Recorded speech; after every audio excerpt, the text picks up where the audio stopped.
como foi a história do estádio? O Corinthians sempre foi zoado porque não tinha duas coisas, né? Libertadores e estádio. E modéstia à parte, foi toda a nossa administração que deu a Exatamente. Libertadores, mas Por isso que eu tenho que agradecer Mas muito, não, porque a gente cansava de ser zoado. Ah, não tem Libertadores. Não é agradecer a mim, é agradecer todo um conjunto de coisas. O Então, estádio, nós aproveitamos, que nós tínhamos um terreno, que esse foi terreno doado era... nos anos 80, foi doado para o Vicente Mateus para fazer o estádio. Era esse mesmo terreno Era onde o é mesmo agora. Onde é hoje. É para fazer o estádio, mas aí não conseguiu fazer o estádio, não conseguiu viabilizar, virou o centro de treinamento das categorias de base do Corinthians. Tanto é que quando nós decidimos viabilizar o estádio, obviamente que o terreno já tinha lá 200 e poucos mil metros quadrados e nada mais justo que fazer o estádio do Corinthians na Zona Leste. É. O metrô a 100 metros, trem a 150 metros, toda a estrutura que tem lá. Então isso barateava muito, não só o estádio do Corinthians, mas principalmente a cidade de São Paulo, principalmente para a Copa do Mundo. Então, é que aqui ainda não tem essa mania, mas tinha que ter no dia de jogos tinha que ter um trem especial só para os jogos. Como é no mundo, pô. Só que aqui você vai falar com os órgãos públicos, não pode, não sei o quê. Então tinha que ter um vagão só para quem vai no jogo. Quando termina o jogo da Libertadores. Esse tipo de coisa que a estrutura do Estado ainda tinha que melhorar bastante, mas vamos pensar que nos próximos meses melhore. Então a gente viabilizou isso aí. Era um sonho de todos nós corintianos. Vários outros presidentes falam, não, agora vai. Não, mas porque realmente era difícil. Eu quando eu assumi o Corinthians tinha 16 maquetes de estádio no Corinthians. Eu lembro desses. Tinha 4 do Parque São Jorge. Mas nós conseguimos viabilizar, aproveitando o momento da Copa do Mundo, aproveitando todo o momento que houve, a gente conseguiu viabilizar. Muita gente trabalhou contra, mas trabalhamos arduamente. Erramos aqui, acertamos ali, fizemos coisas boas aqui, coisas erradas ali, porque é uma obra enorme. E falavam que custava 2 bi, 3 bi, hoje vê que custa 569 milhões. Menos a Neoquímica dá 269 milhões, é o que o Corinthians deve na Arena. E antigamente falavam Quanto todo... custou a Arena? 970 milhões. E todo mundo falava que era 2 bi, 3 bi, 1 bi, impagável. Eu ouvi 2 bi. Nunca foi 2 bi, então. Nunca foi, mas é que... De onde tiraram esse número? Que tiram, porque vão falando e é à vontade. Hoje o Corinthians deve 569 milhões, tem os 300 milhões da Neoquímica, então deve 269 milhões. Tá. Tem mais 2 anos de carência. Quando voltar a pagar, vai pagar uma prestação de 30 e poucos milhões por ano, menos a Neoquímica vai pagar 15, 20 milhões por ano. Então está viabilizado o estádio. Agora é o público frequentar, voltar o público, para o Corinthians ter o máximo de receita possível. Mas eu queria que você falasse esse momento quando falou, putz, vai ter Copa do Mundo e vai ter. Você estava reunindo com quem? Como que era o projeto? Como que é essa parte de bastidor? A verdade é que a gente queria realmente era o Pacaembu. A primeira tentativa era arrendar reformar o Pacaembu por 30, 40 anos e reformar o Pacaembu. Mas não pode, né? Agora pôde. Ué? Agora privatizou. Falaram que era patrimônio. É a fachada. Agora, só a fachada que não pode mexer. Agora privatizaram. E na época o prefeito, as pessoas não conseguiram viabilizar para ceder para o Corinthians por 50, 70, 80, 100 anos. O Corinthians ia fazer uma reforma de 150, 200 milhões, camarote, deixar o mais moderno possível, e o Corinthians ia continuar jogando lá. Mas infelizmente, até porque tem a Associação Pacaembu lá, que são os pobres lá, né? Os mendigos, né? Da comunidade de Gianópolis. Exatamente. Eles são pobres e eles têm que frequentar o Pacaembu, porque na casa deles não tem piscina, não tem nada. Aí reclamaram. Então eles têm que ir lá. Então eles reclamavam, faziam uma onda lá. Faziam uma onda lá.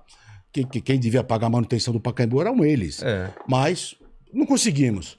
E estava para fazer Copa do Mundo, o Morumbi era o estádio da Copa do Mundo. E realmente... Todo mundo trabalhou para ser em São Paulo, para ser Morumbi, porque não existe Copa do Mundo no Brasil sem ser abertura ou encerramento em São Paulo. Claro. Não tem cabimento. Um é em São Paulo, outro no Rio. Tava muito de não ter já a Copa da Confederação em São Paulo, já foi um fiasco para a Copa do Mundo. Você imagine se não tivesse a Copa do Mundo. E quando ficou inviabilizado o Morumbi... Porque ele não dava para reformar ele para... Não é que não dava. Muita gente fala que foi culpa minha, culpa disso, mas a verdade é que o Morumbi é aclopado ao clube social. Tá. E para reformar tinha que ficar 3 a 4 anos fechado o clube social. Então tinha que ter uma Assembleia Geral dos sócios aprovando que ficasse 3, 4, 2 anos fechado. E o cara não ia aprovar. E o finado Juvenal, Deus que o tenha, um grande amigo meu, saudades dele, ele não fazia essa reunião, essa Assembleia Geral de Sócios. Ele falou, André, como é que eu vou fazer? Ninguém vai aprovar. Eu falei, bom... E aí a FIFA, por causa disso, a FIFA tirou a Copa do Mundo do Morumbi. Turma falou que era por causa do Ricardo Teixeira. E não é, era por causa que não houve a Assembleia Geral de Sócios para ficar o clube fechado. E quando inviabilizou isso, tentaram levar para Pirituba. Lembra o estádio Piritubão? Piritubão. E nisso já começaram a me chamar, FIFA, CBF, tudo pra André. E o Corinthians? Falou, o Corinthians vai fazer o estádio dele. Isso que ano? Estamos falando de que ano? Isso em 2010. Caramba. O Corinthians vai fazer o estádio dele, estádio de 40 mil pessoas, estádio humilde pro corintiano. Lá em Itaquera. Qual que era o padrão FIFA? Não tinha padrão FIFA nenhum. Não estádio do Corinthians. Não. Era o estádio do Corinthians. Tá. E como ficou isso inviabilizada, e a prefeitura, o governo do estado me chamaram, falaram, André, só tem uma maneira, o Corinthians tem que ser o estádio da Copa do Mundo. Eu falei, olha, desculpa, eu não tenho dinheiro pra isso. Nossa casa é pequena. O Corinthians assume 400 milhões de reais. Fora os 400 milhões, o Corinthians não participa de nada. Caramba. Pô, mas aí não dá pra fazer o estádio. Eu falei, bom. Aí foram levantar, e existiu uma lei desde 2003, que foi a Marta Suplicy que fez, que todo investimento na Zona Leste, você tem até 60% de recuperação de imposto. Então, se você gastar 1 bilhão, você tem 600 milhões de crédito. Tá. Se você gastar 500 milhões, você tem... Que você desconta de imposto que você iria pagar. Que é o tal do CID. Tá. Aí acharam lá, foi aprovado, já estava... É um tipo de uma renúncia fiscal? Isso. Tá. É um incentivo fiscal para investimento na Zona Leste. Aí, como o prefeito já tinha essa lei e tudo, ele falou, André, mas para confirmar, para não ter problema, vamos pôr de novo para votar na Câmara, 2 vezes, para não ter perigo. Aí foi votado a primeira vez, foi aprovado. Foi votado a segunda vez, foi aprovado o CID para o estádio do Corinthians, que eram 420 milhões. Nós íamos gastar 1 bi no estádio, 420 era renúncia fiscal.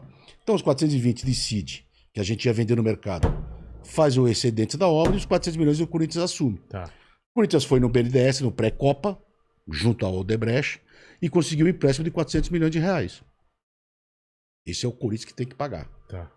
E o CID já foi vendido para o Odebrecht, já foi tudo, já fizeram o acerto, tá tudo acertado. Vendido para o Odebrecht significa o quê? Que a Odebrecht comprou o CID e ela hoje está renunciando o fiscal das obras dela, das coisas dela. Para ela, entendi. Para ela, para ter o dinheiro dela de volta. Tá. E abate do valor para vocês. Isso. Não, o nosso já bateu. Tá. Então nós devemos 400 milhões para o BNDES. Nesse momento já era aquele projeto como é hoje ou não? Já era, aí já estava aí já estava para a Copa do Mundo. Mas não era mais o de 40 mil? Não, já era o estádio de Copa do Mundo. Tanto é que eles queriam fazer para 65, eu não deixei. Caramba! Eu falei, o estádio é para 50 mil pessoas, mas precisa de 65 mil. Bom, faz arquibancada provisória. Tá. E eu não vou fazer um estádio para 70 mil pessoas. Tanto é que a obra, a fundação, tudo está pronto para 70 mil. Tá. Se quiser construir amanhã mais 20 mil lugares lá, tá preparado. Mas eu não tinha cabimento de fazer isso. Porque a manutenção, tudo é muito mais caro. Então faz provisório. Teve uma briga enorme. Eu falei, bom, ou faz provisório ou não tem Copa. Não tem discussão. E foi feita a provisória. E nós fizemos o estádio do Corinthians. Então esses 400 milhões, o Corinthians já pagou 184 milhões. E agora fez acordo com a Caixa o ano passado, que tem que pagar 569 milhões, com a correção, com tudo, menos os 300 milhões da que são 269 milhões. É isso que o Corinthians deve, mais nada. Podem falar, especular. Deve isso. Você pergunta para o presidente do Willis, pergunta para qualquer um, deve isso. E dos 12 estádios feitos na Copa do Mundo... que eu ia perguntar, e os outros estádios? De 12 estádios feitos, 10 da Copa do Mundo e 2 particulares, ninguém pagou uma prestação. O quê? Nem Palmeiras, nem Atlético Paraná, nem Grêmio, nem Maracanã, nem Recife, ninguém pagou uma prestação. E aí? O único estádio que está sendo pago é o do Corinthians. E todo mundo só cobra o Corinthians, ninguém cobra dos outros.